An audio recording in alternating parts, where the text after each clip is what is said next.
Hi everyone, क्या हाल चाल है? I hope everyone is doing fine. Okay, so we had started our questions revision classes and I hope बाकी का जो भी classes uploaded है वो आपने देख लिया है. And we started with equity as the first topic.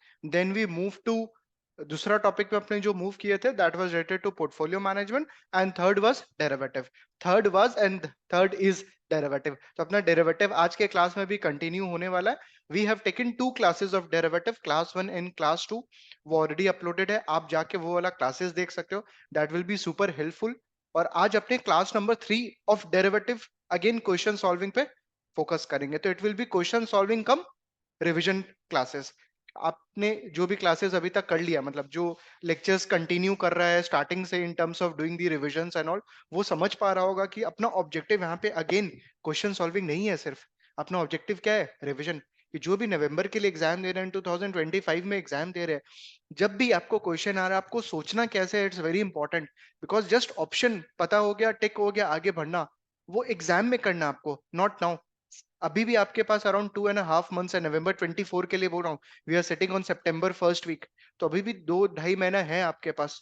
तो अगर आप क्वेश्चंस अटेम्प्ट कर रहे हो तो प्लीज ट्राई करो उस क्वेश्चंस के थ्रू रिवाइज करने का कॉन्सेप्ट, सो दैट वो क्वेश्चन तो हो गई, उसके साथ आपका एक दो कॉन्सेप्ट जो है वो और रिवाइज हो जाएगा. तो उससे जो रिटेंशन होगा that will be very high.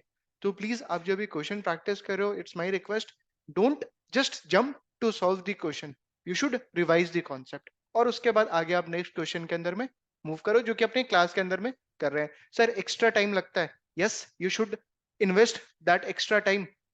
आपको वो एक्स्ट्रा टाइम जरूर इन्वेस्ट करना चाहिए, क्योंकि अभी तुम अगर एक्स्ट्रा टाइम इन्वेस्ट कर लेगा ना, तो एग्जाम के टाइम पे जो लास्ट का हफ्ता 10 दिन का जो टाइम रहता है ना for your revision and all, it will be very easy. तो अभी एक्स्ट्रा टाइम इन्वेस्ट करो सो दैट उसका फ्रूट कब मिले आपको?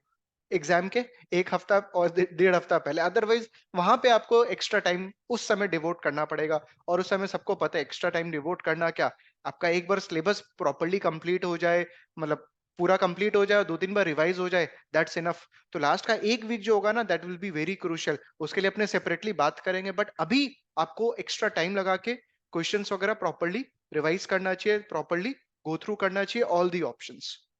परफेक्ट, चलिए स्टार्ट करते हैं.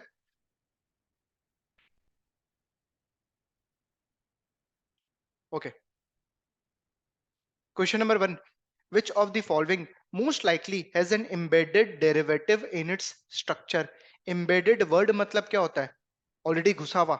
सर कोई चीज ऑलरेडी embedded है कोई चीज के अंदर में, ठीक है. तो बोला which of the following most likely has an embedded derivative in its structure? Option number A call option. Call option के अंदर में कोई चीज एम्बेडेड होता है? नहीं. अंडरलाइन अलग होता है, कॉल ऑप्शन उस अंडरलाइन पे अलग होता है. फॉर एग्जांपल इन्फोसिस का कॉल ऑप्शन, तो इन्फोसिस का कॉल ऑप्शन अलग है, इन्फोसिस का शेयर अलग है. Forward contract, forward contract can be on the underline, again it's not embedded. मतलब कोई कॉन्ट्रैक्ट के अंदर में घुसा हुआ तो नहीं है, कोई फाइनेंशियल इंस्ट्रूमेंट के अंदर में घुसा हुआ नहीं है. It's separate. Forward contract is separate, call option is separate as compare to underline. Callable bond, callable bond is an embedded derivative. क्यों सर? ये जो डेरिवेटिव है कॉल ऑप्शन क्या चीज पे है? बॉन्ड पे. कॉल ऑप्शन किस पे है? बॉन्ड पे. तो कॉलेबल बॉन्ड का मतलब क्या हो गया? Call option plus bond. Call option plus bond. चीज समझ में आ रहा है आपको क्या डिफरेंस है? सर कॉल ऑप्शन तो स्टॉक प्राइस पे होता है, बट क्या कॉल ऑप्शन क्या स्टॉक प्राइस में घुसा हुआ है क्या? नहीं. बट कॉलेबल बॉन्ड के अंदर में call option is on what? Bond. तो callable bond it's a mix of call option plus what? Bond. So it's what? Embedded derivative. Is it fine?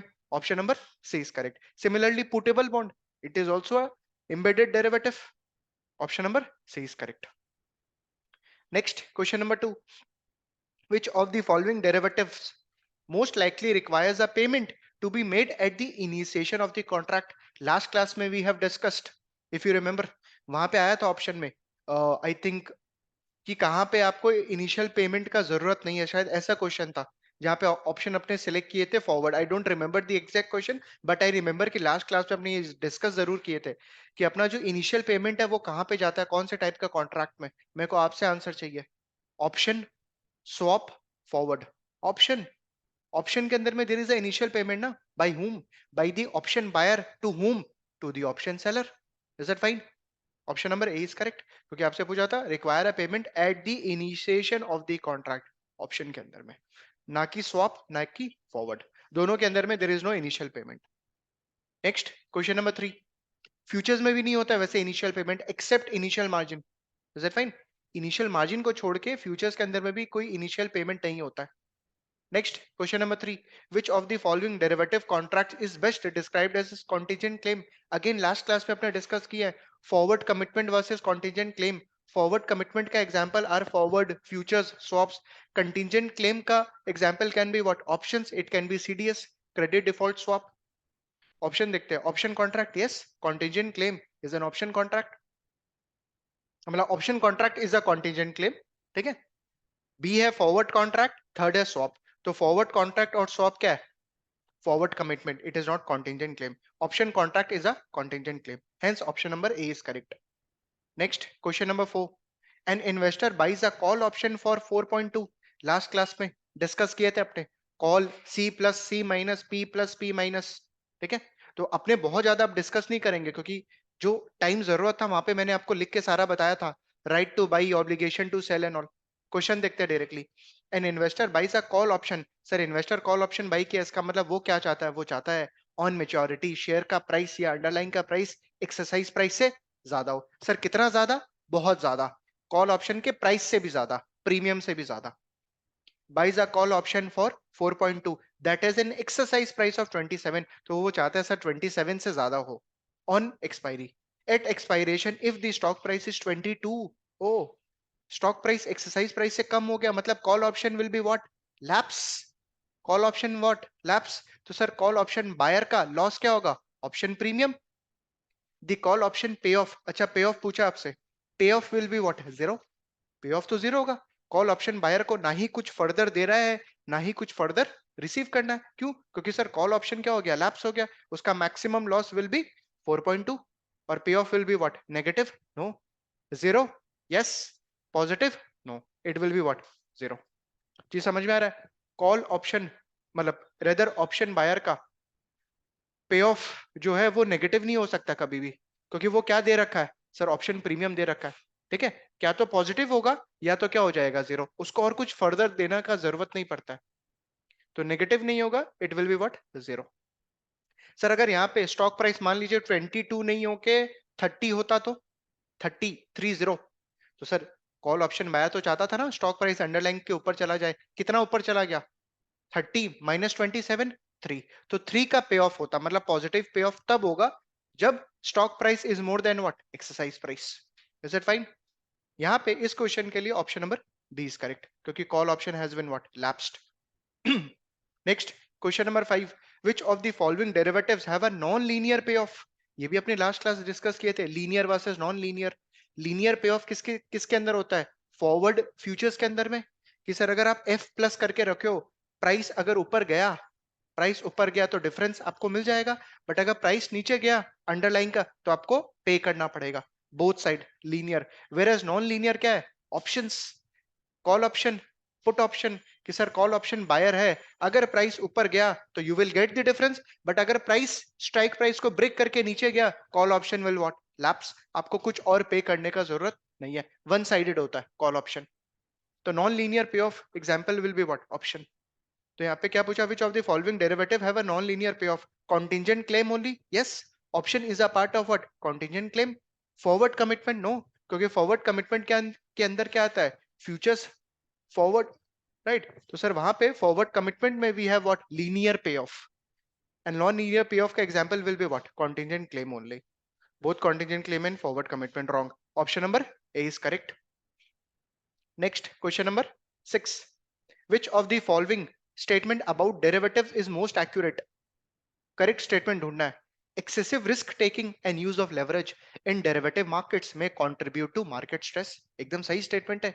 बोल रहा है कि सर जब भी अपने डेरिवेटिव कॉन्ट्रैक्ट में एंटर करते हैं, फॉर एग्जांपल तुम सोचो फ्यूचर्स कॉन्ट्रैक्ट बाई किया है, तो क्या अपने को फ्यूचर्स कॉन्ट्रैक्ट में पूरा प्राइस पे करना पड़ता है या only initial margin? Margin money, आपको सिर्फ मार्जिन मनी पे करना है, आपको पूरा का प्राइस तो पे करना नहीं है। सिमिलरली ऑप्शन के अंदर में भी, if you are buying an option, you are not required to pay the full price of the underlying, you just have to pay what? Option premium. Indirectly you are using or enjoying what? Leverage. आप 1 रुपया दे के 10 रुपया का चीज पे exposure ले रहे हो। चीज समझ में आ रहा है? तो बोला अगर तुम ज्यादा रिस्क लेता है एंड ज्यादा लेवरेज लेता है तो obviously it will contribute to what? Market stress, मतलब there will be a default risk also. Option number B, transaction cost of derivative are greater than the transaction cost of the underlying. No, ये अपने discuss किया theory वाला एक जो reading है कि sir जो डेरिवेटिव का ट्रांजैक्शन कॉस्ट होता है that is less as compare to underlying. Option number B is wrong. Option number C, derivative reduce the efficiency of price discovery for the underlying. Wrong, derivative improves the price efficiency. Sir वो तो price discovery में help करता है derivative. जो derivative है वो तो sir price discovery में हेल्प करता है, मतलब ज्यादा एफिशिएंट करता है अंडरलाइन को। Wrong, it reduces, no it improves the price discovery of the underline. जी समझ में आ रहा है? फॉर एग्जांपल निफ्टी, निफ्टी के अंदर में तुम क्या निफ्टी का शेयर्स डायरेक्टली बाई कर सकते हैं क्या? नहीं। अरे निफ्टी थोड़ी, उसका शेयर्स थोड़ी ट्रेड होता है मार्केट के अंदर में, बट निफ्टी पे अपने ऑप्शन बाई कर सकते हैं। तो सर उससे तो प्राइस एफिशिएंसी बढ़ेगा रेदर देन व्हाट? कम होगा। यहाँ पे बोला derivative reduce the efficiency, no it improves the efficiency. Option number A is correct. Question number 6. Question number 7. Which of the following asset classes is most likely to have a convenience yield? याद है convenience yield? Sir commodity का भी part था ये तो convenience yield, कि sir जिसके पास physical commodity है वो इंजॉय कर रहा है कन्वीनियंस, कि वो अगर फिजिकली आपके पास कोई कमोडिटी पड़ा है तो आपका मन, आप जब चाहे उसको यूज कर सकते हो। For example oil, for example wheat, for example gold, any commodity. आप जो भी अपने बिजनेस के अंदर में कोई रॉ मटेरियल यूज करो, अगर आपके पास फिजिकल वो कमोडिटी पड़ा है तो आप आराम से उसको यूज कर सकते हो। सो कन्वीनियंस यील्ड क्या चीज में होता है? बोलता है इंटरेस्ट रेट पे, कमोडिटीज पे, फॉरेन एक्सचेंज में। ऑब्वियसली कमोडिटीज पे। We have what? Convenience yield. काफी इजी क्वेश्चन है ये तो। Next question number 8, counter party default risk is most likely lowest. उठ रहा है default risk, counter party default risk lowest किसमें होगा? For which of the following types of derivatives? Swaps, futures, forward. Again sir कौन सा exchange traded होता है? Futures. और जो चीज एक्सचेंज ट्रेडेड होता है वहां पे तो sir there is a central counterparty and वहां पे there will be default risk will be what? Low. तो सर लोएस्ट किस में होगा? फ्यूचर्स के अंदर में। Swaps, forward are what actually OTC, over the counter, वहां पे default risk will be what? Higher. Hence option number B is correct. I hope आराम से आपका रिवीजन हो रहा है और कोई हड़बड़ नहीं लग रहा आपको। यहाँ पे मेरे को कोई रश नहीं है। यहाँ पे काफी इजी क्वेश्चंस है जो आज के क्लास में अपने डिस्कस किए। क्या सर ये क्वेश्चंस एग्जाम रिप्रेजेंटेटिव है? 100% this questions are exam representative. नहीं सर, हमने जो कोर रीडिंग्स का, जो कैंडिडेट रिसोर्स का आपने जो क्वेश्चंस डाला हुआ है यूट्यूब चैनल पे, राइट, वो जो चैप्टर एंड क्वेश्चंस है वो तो बहुत टफ है बाबा, वो टफ है। फर्स्ट क्लास भी बोला था, आज वापस से बोल रहा हूँ कि those questions are not 100% exam representative, yes, but yes वैसा मिलता जुलता जो है सिमिलर टाइप ऑफ पूछ सकता है आपसे शॉर्ट के अंदर में, not the entire item set. ठीक है? तो प्लीज वो सब सारा जो क्वेश्चन है उसको भी आपको देखना है, और ये भी क्वेश्चन तो देखना ही है। ये सब क्वेश्चन तो इजी है। क्या सर ऐसा क्वेश्चन आता है क्या एग्जाम में? बिल्कुल आता है। तो प्लीज डेरिवेटिव को एकदम हवा मत बनाओ कि बहुत टफ है। No, derivative is easy. It depends how you are doing, how you are revising the concepts and how you are doing the questions, उसके ऊपर में डिपेंड करता है। Next question number 9, when the strike price of the call option is lower. पूरा sir call option में अगर strike price lower है, X is lower, the likelihood of the option expiring in the money. पूरा अगर strike price कम है as compare to what? Share price. Share price ज्यादा है, अंडरलाइन का प्राइस अगर ज्यादा है स्ट्राइक प्राइस से, the likelihood of the option expiring in the money ITM का लाइकलीहुड या प्रोबेबिलिटी क्या होगा? हायर, अनचेंज्ड या लोअर? Obviously higher. याद करवा दूं? Call option,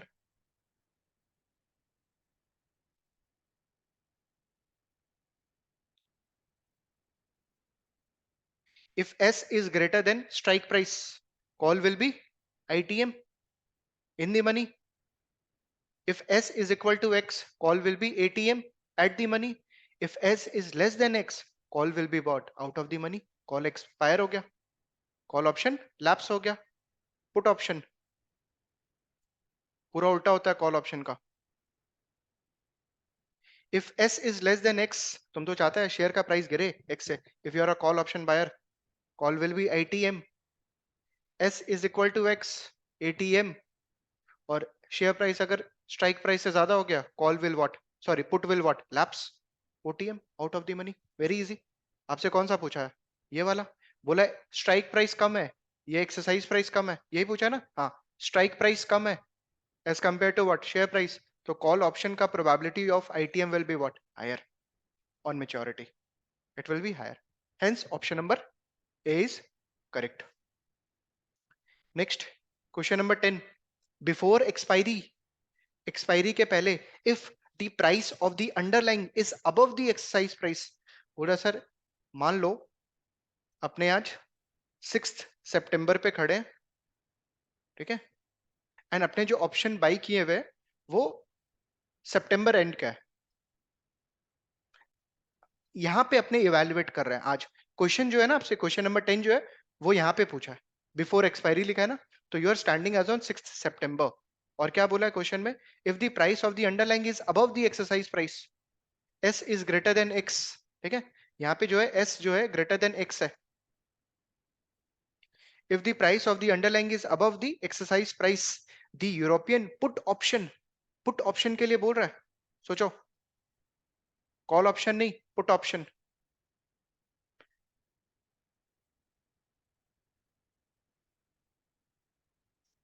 the European put option has a positive time value, intrinsic value, exercise value. देखो सबसे पहला यहां पे, एक सेकंड रुको, हाँ, S is greater than x. बताओ पुट ऑप्शन आईटीएम, एटीएम या ओटीएम, अभी जस्ट अपने डिस्कस किए, देख लो आप, एस जो है वो ग्रेटर देन एक्स है, तो पुट ऑप्शन आईटीएम, एटीएम या OTM, OTM, out of the money, ठीक है। जो ऑप्शन प्रीमियम होता है सर, कॉल या पुट दोनों, ऑप्शन प्रीमियम का दो कंपोनेंट होता है, क्या क्या, एक होता है इंट्रिंसिक वैल्यू और एक क्या होता है, टाइम वैल्यू। एक होता है इंट्रिंसिक वैल्यू और सेकंड क्या होता है, टाइम वैल्यू। बिफोर एक्सपायरी,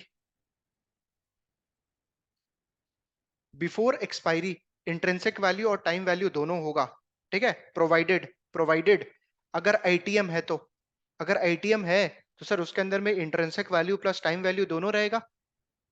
अगर एट दी मनी है तो intrinsic value will be what, zero. अरे call S is equal to X, intrinsic value भी जीरो, सिर्फ क्या बचता है, time value.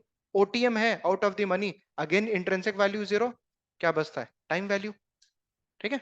Before expiry, sir on expiry पे, ऑन एक्सपायरी पे आईटीएम, एटीएम, ओटीएम, एक्सपायरी आ गया मतलब अगर अपने मान लो सितंबर एंड पे आ गए, ठीक है, तो आईटीएम है, अगर आईटीएम है तो there will be intrinsic value. Sir what about time value, time value तो जीरो हो जाएगा सब में, क्यों, अरे एक्सपायरी पे हो आप already, you are standing as on expiry, there is no time value, time value is zero, is it fine. ATM zero, OTM zero, क्योंकि सर एक्सपायरी आ गया ना, सिर्फ आईटीएम का वैल्यू रहेगा, एट दी मनी ओटीएम क्या हो जाएगा, अप्रोक्सीमेटली जीरो हो जाएगा, और टाइम वैल्यू तो जीरो है ही। चीज समझ में आ रहा है? आपसे क्वेश्चन क्या पूछा है, बिफोर एक्सपायरी से रिलेटेड, तो सर बिफोर एक्सपायरी अगर ओटीएम पुट ऑप्शन है, ओटीएम पुट ऑप्शन है तो क्या रहेगा, देख लो, ओटीएम पुट ऑप्शन है तो क्या रहेगा, सिर्फ टाइम वैल्यू, क्योंकि सर इंट्रिंसिक वैल्यू तो क्या, जीरो है। A put option has a positive time value. Hence option number A is correct. Is that fine? Comfortable? यहाँ तक? Perfect.